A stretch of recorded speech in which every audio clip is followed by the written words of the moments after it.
frontale, on a besoin de matériel développé. Alors, comment j'ai fait pour travailler sur ce thème-là? À une époque, on n'avait pas les moyens nécessaires. Ça veut dire que j'ai utilisé un système qu'on appelle le système D, débrouille-toi. Alors, je cherche les moyens.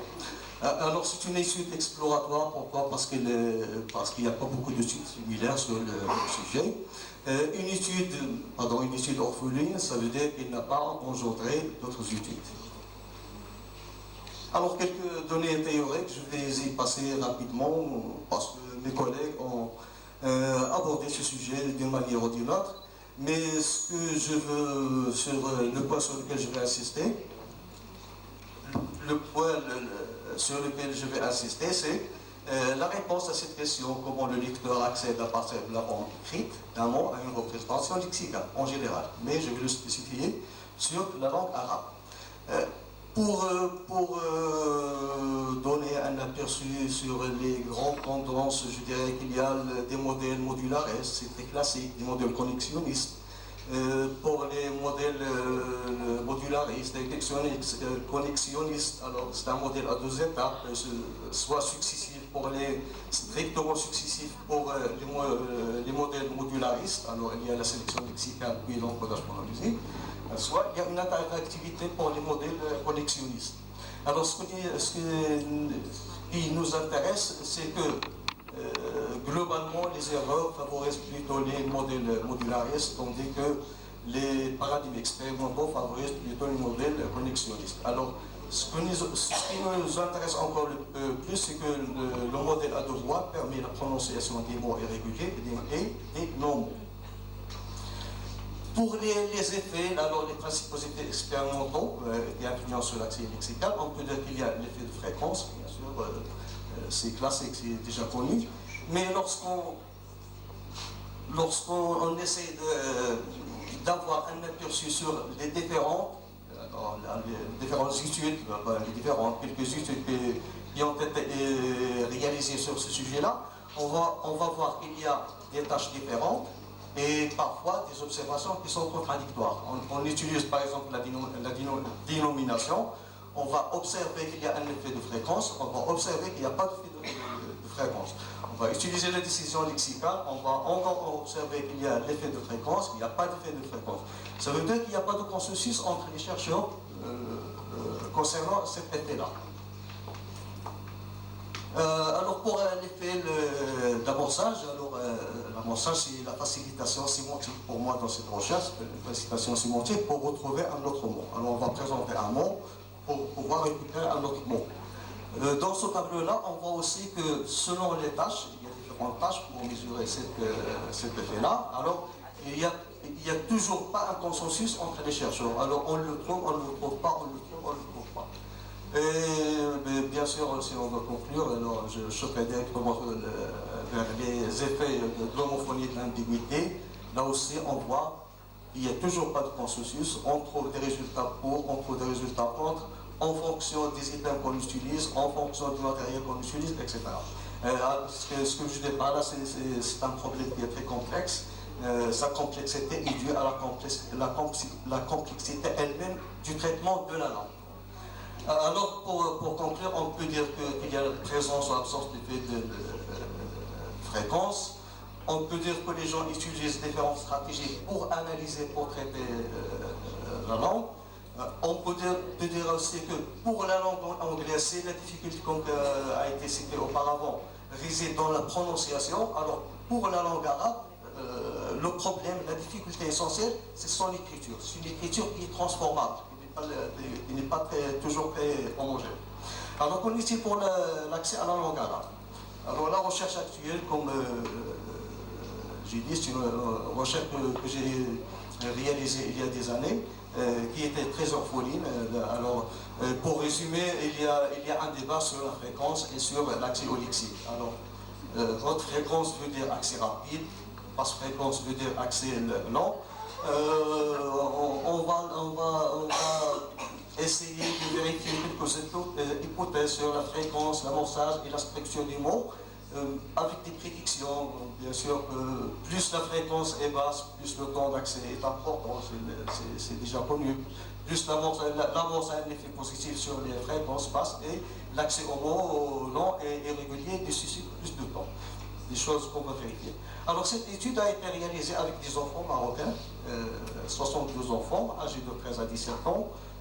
J'ai pris 3 niveaux scolaires, 7e, 8e et 9e année, qui correspondent à l'âge de 13, 14,9, 14, 15, etc.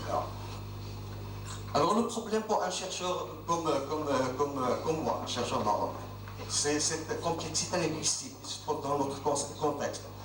Monsieur Guanani peut-être va expliquer ça un peu explicitement. Le problème, c'est qu'on communique en dialecte, dans la vie courante, mais lorsque je veux travailler, faire une expérience, je vais travailler sur la langue arabe, alors je vais communiquer avec la langue arabe ou bien avec le dialecte avec l'enfant. C'est un problème majeur qui s'oppose au chercheur dès le début. Alors il n'a pas commencé la recherche, il a cette problématique. Comment il va communiquer avec l'enfant? Bien sûr, dans ma recherche, j'ai communiqué avec le dialecte parce que c'est plus compréhensible. Alors j'ai dit que c'est une problématique, c'est un problème parce que dès le départ, on a un déphasage entre le langage courant et les items sur lesquels on va travailler. Pour le matériel, alors comme vous allez voir, c'est le système D, alors je me suis débrouillé pour travailler, j'ai utilisé un PC portable, c'est un PC qui est un peu très ancien. J'ai développé deux logiciels avec un informaticien, bien sûr, c'est un logiciel pour compter les fréquences. Alors ces logiciels, on les trouve maintenant sur le net, ils sont disponibles. Un autre logiciel pour mesurer le temps d'accès. Comme on va remarquer, les données, les moyens sont un peu basses. C'est dû à la programmation et c'est compté en centième de seconde et pas en millième de seconde. Alors là, vous voyez une image sur le logiciel pour compter les fréquences, pour extraire les fréquences. Là, il y a les mots que j'ai utilisés. Alors, il y a 24 mots selon leur fréquence. Alors, il y a des mots en fréquence, basse fréquence, moyenne. Il y a les noms. Mais vous allez me dire comment vous avez choisi. Comment j'ai choisi les mots selon leur fréquence. Est-ce qu'on a une base de données en arabe qui nous donne cette fréquence-là? Alors je vais vous dire que j'ai encore utilisé le système D, ça veut dire que j'ai récupéré les dissertations des élèves sur toute une année. Alors pourquoi les dissertations? Parce que c'est un travail libre. Alors l'enseignant va donner un sujet aux élèves, elles vont le traiter. Moi, j'ai récupéré les sujets et j'ai pu extraire les fréquences des mots que les élèves ont utilisés durant toute l'année, au 7e, au 8e et au 9e. Et c'est pour cela que j'ai choisi ce niveau-là, 7e, 8e et 9e année, parce que là, les élèves ont cette matière-là qui est enseignée. Alors, les mots selon les fréquences sont ces mots-là. Vous voyez en arabe, il y a une transcription à peu près exacte. Alors là, il y a les mots et les amorces. Alors, les amorces, encore, je les ai puisées des dissertations des élèves. Là, vous voyez le PC que j'ai utilisé. Alors, c'est un système D. Vous voyez que j'ai ouvert les autres touches. J'ai laissé deux touches apparentes, oui ou non, pour la réponse. Là, c'est la disposition de la main. Pour que la réponse soit un peu exacte, alors les deux doigts doivent être posés sur le oui ou le non. Et là, on a la procédure, ça veut dire les mots que j'ai utilisés. Il y a 6 mots qui ont une fréquence haute, 6 mots une fréquence moyenne, 6 mots une fréquence basse, et 6 séries de lettres qui sont des mots ou bien des pseudo-mots. Des pseudo-mots. Alors, comme les erreurs étaient rares dans cette recherche, je ne vais pas les présenter parce qu'elles étaient tellement rares, sauf pour les fréquences basses et pour les non-mots ou bien pour les pseudo-mots. Ça, c'est le logiciel que j'ai utilisé. Ça veut dire on entre les données, le nom, la date de naissance. Il y a des fichiers qui ont été convertis en images pour pouvoir les présenter sur le logiciel. Et là, on a une démonstration. Par exemple, pour l'amorçage. Pour l'amorçage, je vais donner le mot locomotion et après le mot wazirun. alors c'est l'amorce et c'est le mot si. Ça se présente comme ça. Alors, le logiciel a présenté des données de cette façon-là. Alors le logiciel aussi génère un fichier automatique des données qu'on peut voir. Alors il y a le nom, la date de naissance, etc. Le fichier utilisé, et après le temps et après la réponse, oui ou non. Bien sûr, l'expérience 1, alors elle va porter sur la fréquence, l'effet de la fréquence de l'accès ici. Je vais passer directement au résultat. Alors la procédure, c'est que le PC présente 24 mots de fréquences différentes.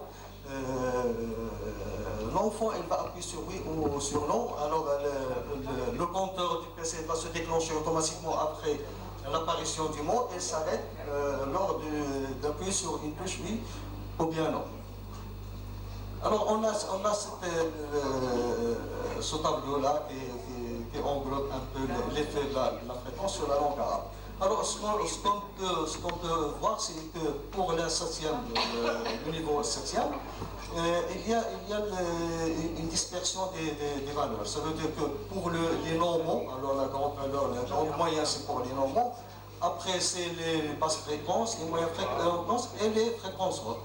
Pour le 8e, on voit que la dispersion elle est un peu homogène. Par contre, pour la 9e année, il est un peu homogène. Alors, on ne voit pas beaucoup de différences. Qu'on voyait surtout pour alors le problème en 7e et 8e, surtout en 7e niveau, c'est les nombres. Par contre, vous voyez là, les nombres pour 9e, elle n'est pas un grand problème. Elle est un peu équivalent, alors il est tout proche des moyennes, c'est une hypothèse, une prédiction que le niveau de compétence de l'élève en 9e année il est mieux amélioré, il a maîtrisé un certain niveau de la langue arabe qui lui permet d'arriver à ces résultats. L'expérience 2 elle porte sur l'amorçage. Donc elle est fait l'amorçage sur les lexiques. Alors on passe directement à ce tableau-là et on voit que pour l'amorçage, il réduit considérablement les effets ou bien les fréquences. Pardon. Alors, haute, moyenne et bas. Par contre, les normaux, il n'a aucune influence sur les normaux. Et on voit ça au 7e, niveau 7, niveau 8. Mais au niveau 9, on voit qu'il n'y a pas beaucoup d'influence de l'amorçage sur l'accès au lexique mental. Si on compare les deux tests, alors bien sûr, j'ai calculé la NOVA, alors il y a la différence des moyennes et efficacité ici et là aussi, dans les deux expériences. Alors la comparaison, comme vous pouvez le voyez pour les fréquences et pour l'amorçage. Vous voyez qu'il y a une dispersion de données, alors que là, par contre, les données sont un peu homogènes, sauf pour les normaux. Alors les normaux sont traités d'une autre manière. Pour le niveau scolaire, comme vous voyez aussi, il n'y a pas une très grande différence entre l'expérience des fréquences et l'expérience de l'amorçage. Il n'y a pas une grande différence. Pour analyser cas par cas, on peut dire que les mots courts comme kala, kala sont des mots courts, visuellement sont des mots courts, parce qu'en arabe on a ce problème-là entre ce qui est visuel et ce qui est auditif. Ce qu'on voit n'est pas ce qu'on entend dans la plupart du temps. Si on prend cette séquence-là de lettres, alors c'est le K, le T, le Alif et le Ba. Ça peut être Itabun avec 704 lettres, ça peut être Utabun avec 904 lettres, alors que pour la longueur en elle-même, on trouve par exemple Mosifa, il y a 906 lettres, et Musassatun, il y a 1205 lettres. Ça veut dire que ce qu'on voit n'est pas toujours la même chose de ce qu'on entend. Il y a un déphasage parfois entre ce qu'on entend et ce qu'on voit. On peut voir que le mot Mosifa il est plus long que Musassatun, on peut le voir, alors là. Ce mot-là, on peut le voir visuellement, il est plus long que Musassatun, mais si on compte le nombre de sons et le nombre de lettres, on va trouver que Mosifa comprend 900 ici lettres et Musassatun comprend 12 sons et 5 lettres. Vous voyez ce problème-là en arabe. Alors pour l'expérience 3, c'est l'effet de la régularité. Alors je vais comparer entre les mots et les non-mots. Je ne sais pas si j'ai encore un peu de temps.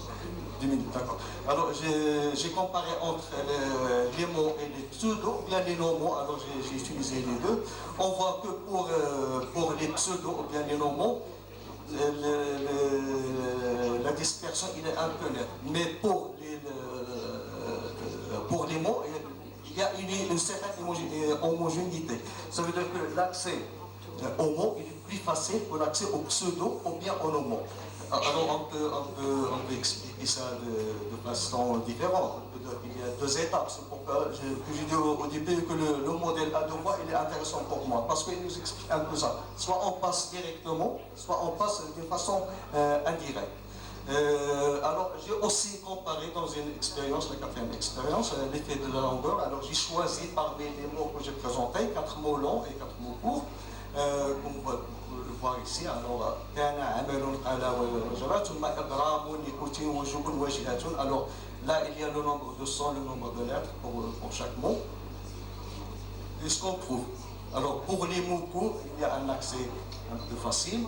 Pour les mots longs, il y a un accès un peu plus difficile, sauf pour le Naviamani. Alors pour le niveau 9, il n'y a pas beaucoup de différence entre l'accès, bien sûr, au mot court et au mot long.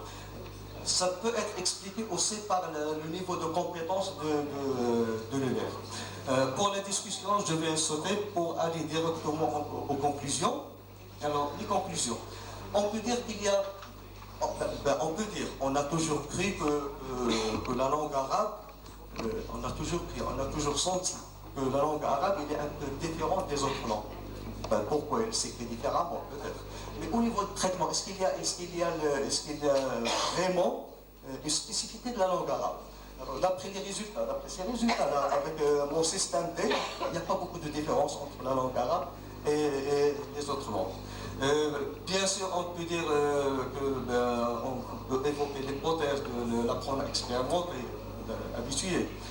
On peut dire qu'on utilise des stratégies différentes, mais on croit toujours que la langue arabe est si différente. D'après les résultats, elle n'est pas aussi différente que ça.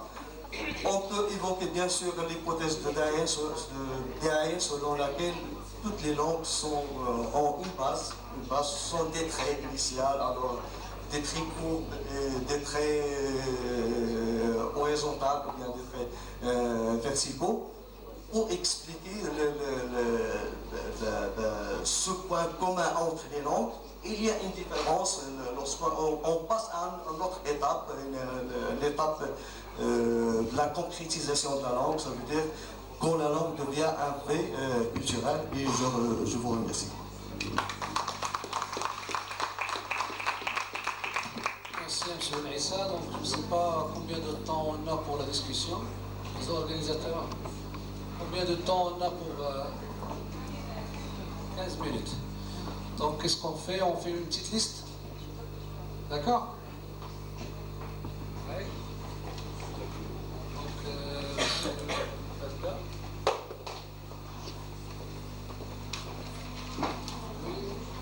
Donc, M. Ammar, venez pour répondre aux questions.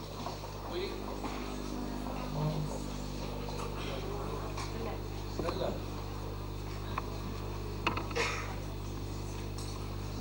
Oui. Monsieur Bouhassaï.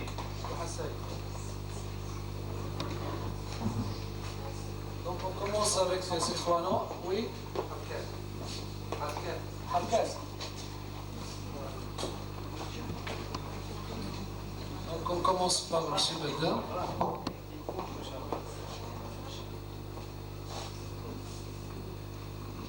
Bonjour.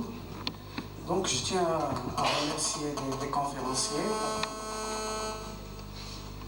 qui nous ont fait vraiment un bon travail, une très belle présentation. Donc parfois ils nous ont même coupé le souffle parfois, positivement. Donc je vais réagir par rapport à Aurélien. Oui, quant à la mémoire, donc oui, effectivement, lorsque vous disiez que effectivement les caractéristiques des mots peuvent influencer l'encodage et la récupération en mémoire.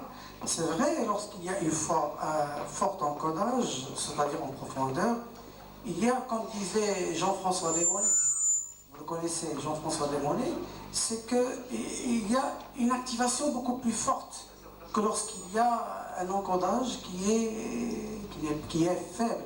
C'est ce qu'il appelait en fait le paradigme biologique de l'esprit. C'est-à-dire que, effectivement, à un traitement cognitif, ça correspond à une activation, en fait. Donc, c'est ce que je voulais dire là. Je voudrais vous remercier. Donc, juste pour répondre à merci pour votre remarque, ce que je disais, c'est que finalement, soit le participant de lui-même, il va faire un effort cognitif réel pour encoder le mot, on peut partir aussi du principe, et c'est là où c'est intéressant de la psycholinguistique, c'est de se dire que c'est les caractéristiques intrinsèques du mot qui vont faire que, de façon non volontaire et non consciente, les participants, en effet, vont bien encoder de façon profonde des mots. Et merci de votre remarque. Madame Rella.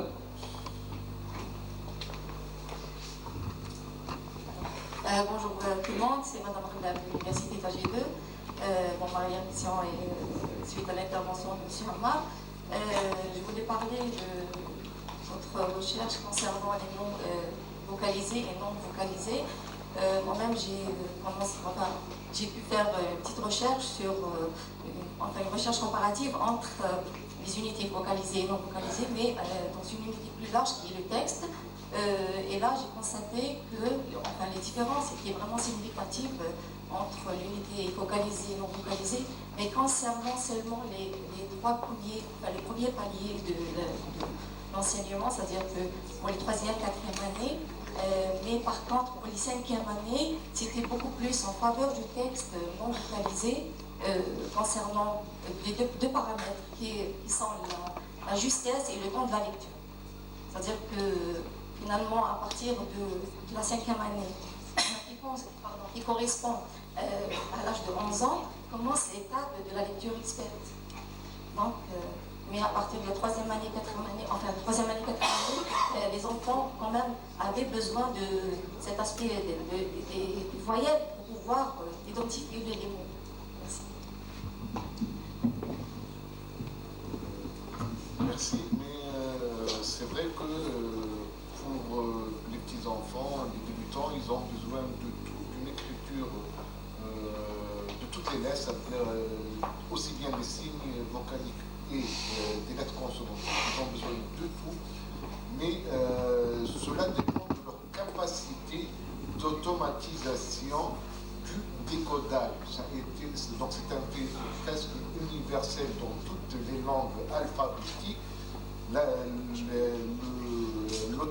L'automatisation du décodage est une condition, je dirais, sine qua non pour apprendre à lire. Concernant l'arabe, ce qui est le plus important, donc lorsqu'on parle du décodage, c'est essentiellement la racine consonantique, c'est-à-dire le squelette consonantique, les lettres consonantiques. Ensuite, dans un deuxième temps, vont intervenir les voyelles lorsque l'enfant aurait automatisé le décodage des consonnes. Pour l'enseignement, c'est vrai que pour un lecteur débutant, non, ça ne veut pas dire qu'on ne doit pas lui enseigner l'écriture vocalisée, lui, on doit lui enseigner tout. On doit lui enseigner tout, surtout que les voyelles peuvent permettre une désambiguisation de ce squelette consonantique. Merci. Monsieur Mohsen. Merci. Tout d'abord, je tiendrai à remercier le Centre de recherche scientifique et technique honorable pour l'organisation de ce colloque. Je remercierai d'autant plus mon ami et collègue M. Rachid Belek. Et enfin, je remercierai les intervenants de la qualité de leur propos. J'aimerais bien poser 3 questions à Aurélia Bulgaski. Je suis arrivé un petit peu en retard, j'ai pas entendu M. Bonin. Donc, la première question portera sur sur la traçabilité des mots emmagasinés par rapport aux neurosciences. Est-ce que vous avez étayé un petit peu ce sujet? Deuxième question, c'est une expérience qui m'intéresse énormément. Je travaille à l'université de Blida. L'expérience sensorielle. D'après vous, quels sont les sens les plus sollicités dans l'emmagasinage des mots? Une petite remarque, vous avez parlé de la mémoire sémantique, de la mémoire épisodique, et qu'en est-il de la mémoire de travail? Pour la question, pour l'intervention de M. Zarbouch, Ben Aïssa, de l'université de Fès, ne croyez-vous pas, monsieur, que vos résultats ont été un petit peu biaisés parce que vous êtes parti de l'écrit des apprenants pour arriver à un emmagasinage qui a une relation plutôt avec l'oral. Et je vous remercie de la qualité de vos interventions. Merci.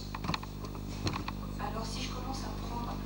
Vous m'excuserez, je crois qu'au niveau de la mémoire, la première, je m'en souviens. La deuxième, C'est le mémoire de travail. C'est la Ça, c'est la remarque, c'est la dernière. C'est ça. C'est une remarque. D'accord. Donc par rapport aux neurosciences et aux mots, ça, votre question c'était ça. Donc neurosciences et mémoire, ça oui. Il y a pas mal d'études qui montrent à peu près où se situe le souvenir épisodique, du souvenir sémantique par exemple. Moi je passe pour un moment spécialisé non plus neuroimagerie, enfin je commence maintenant, mais donc j'irai pas trop m'étendre sur ce... Je vous entends mal. Vous m'entendez? Oui. D'accord. Donc j'irai pas trop m'étendre en fait sur le sujet là immédiatement. Je commence là les neurosciences dessus. Votre deuxième question, je me souviens. L'expérience sensorielle. Sur l'expérience sensorielle. Alors, je vais laisser aussi répondre Patrick Bonin, parce qu'on travaille ensemble dessus, donc... Oui, alors, sur l'expérience sensorielle, vraisemblablement, la modalité qui est la plus sollicitée, c'est la vision. Voilà. Si on ferme les yeux de quelqu'un qui fait une chose, il n'est pas sûr de ce dont il s'en souvient. Enfin, d'après les analyses qui ont pu être faites, parce qu'il y a les SER qui intègrent toutes les modalités sensorielles, c'est-à-dire que c'est un score global. Vous, en fait, quand vous faites l'évaluation, c'est dans quelle mesure vous sollicitez à la fois la gustation, l'audition, la vision. Fraise, par exemple, vous pouvez, je ne sais pas, mettre en avant la gustation, ça a un poids plus important sans doute que la vision. Mais dans ces scores, ils tiennent compte en fait de toutes les modalités sensorielles en même temps. Par contre, il y a des normes qui séparent les modalités sensorielles pour les différents mots. Pour chaque mot, vous devez dire si le mot évoque plutôt la gustation, la vision, l'audition. Donc il y a de la variance entre les mots. Par exemple, un réveil va plus évoquer l'audition que la gustation. Mais néanmoins, toute chose égale par ailleurs, on va dire, si on fait en fait une représentation, par modalité, c'est la vision au travers des mots qui l'emporte très clairement. C'est-à-dire que l'expérience sensorielle la plus évoquée, c'est la vision. Voilà. Mais comme il y a peu d'études là-dessus, uniquement, à ma connaissance, une étude en anglais, ça mérite d'être complété et fait dans d'autres langues pour savoir si on trouve les mêmes patrons. Voilà. Et alors, rapidement, vous terminez sur la mémoire de travail. Donc, votre